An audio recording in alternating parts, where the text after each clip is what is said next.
And we so appreciate you giving us an hour of your time. I want to start by addressing the elephant in the room, sir.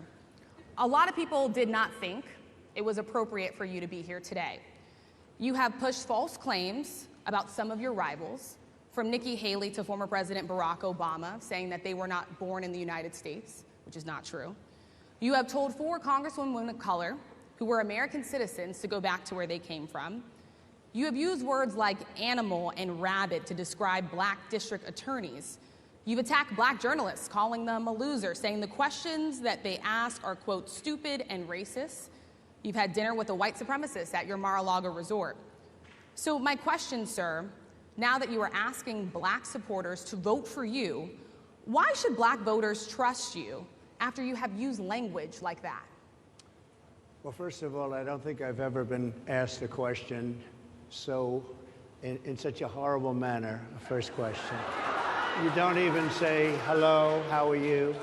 Are you with ABC? Because I think they're a fake news network, a terrible network. And I think it's disgraceful that I came here in good spirit. I love the black population of this country. I've done so much for the black population of this country.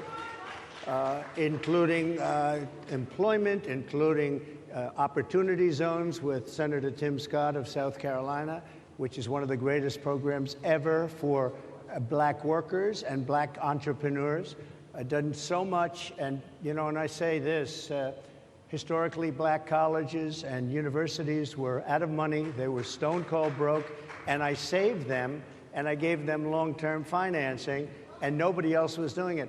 I think it's a very rude introduction. I don't know exactly why you would do something like that. And let me go a step further.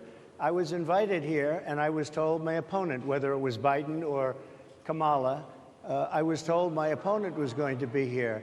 It turned out my opponent isn't here. You invited me under false pretense. And then you said, you can't do it with Zoom. Well, you know, where's Zoom? She's going to do it with Zoom, and she's not coming.